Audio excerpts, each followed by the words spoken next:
Lincoln Navigator, UN173 1997 to 2002.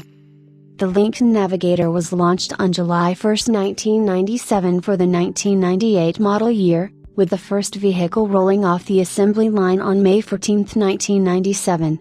Based directly on the Ford Expedition, introduced the year before, the Navigator gave the Lincoln Mercury division its first full-size SUV, slotted above the Ford Explorer base Mercury Mountaineer. In its first calendar year of sales, 1998, Navigator contributed to an unprecedented event of recent decades, with Lincoln overtaking perennial rival Cadillac in annual sales volume. Initially, published figures indicated that Cadillac had outsold Lincoln by a scant 222 vehicles sold, thanks to an enormous surge in Cadillac Escalade sales in December 1998, from hundreds in previous months to almost 5,000. A subsequent audit resulted in a retraction, apology in May 1999, attributing the error to overzealous low-level employees.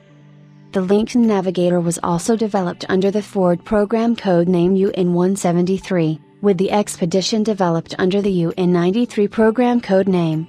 A full-size body-on-frame vehicle, the Navigator was mechanically related to the Ford Expedition. Both vehicles were related to the 1997 Ford F-Series. The Navigator featured independent front suspension, short long arm/SLA, the rear suspension was of a live rear axle design.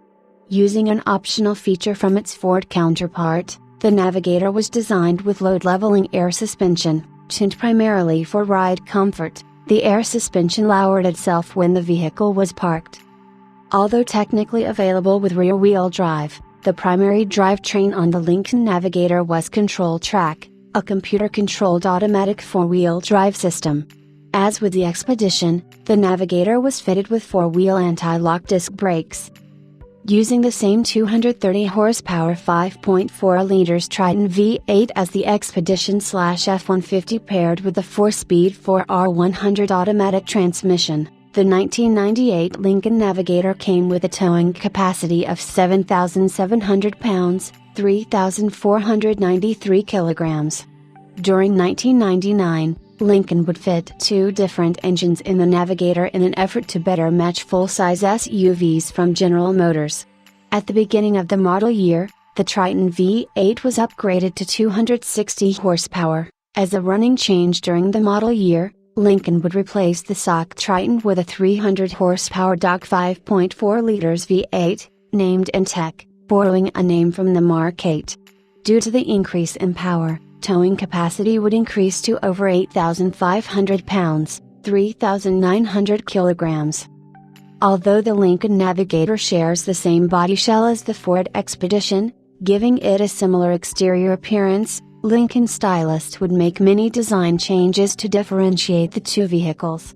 Forward of the windshield, the Lincoln Navigator shares no body panels with its Ford counterpart, with its own front fascia, a grille design shared with the 1998 Lincoln Town Car and the 2000 Lincoln LS, wheels, roof rack, lower body trim, and taillights. The interior of the two vehicles shared more commonality, with the dashboard common to both vehicles. With greater use of wood trim, the Navigator was given its own seat design. To make for a quieter interior over the Expedition and Ford F-Series, the Navigator made greater use of sound-deadening materials and higher quality carpeting. The Lincoln Navigator included standard features available or optional on the Expedition, including power driver and passenger bucket seats, 2-in-row bucket seats, with a 2-in-row bench seat as a delete option, floor consoles, and keyless entry.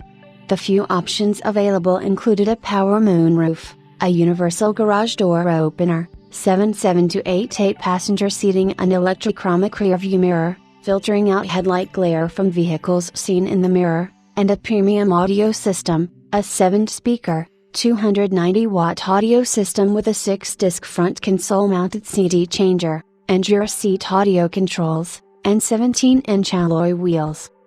Some of the unique features on the first-generation Navigator were power-adjustable pedals, a first-of-its-kind feature on a luxury SUV, a feature on the factory radio that only illuminated the controls necessary for the selected function, full controls for the audio system, climate controls, and cruise controls on the front of the steering wheel, and rear seat radio and climate controls.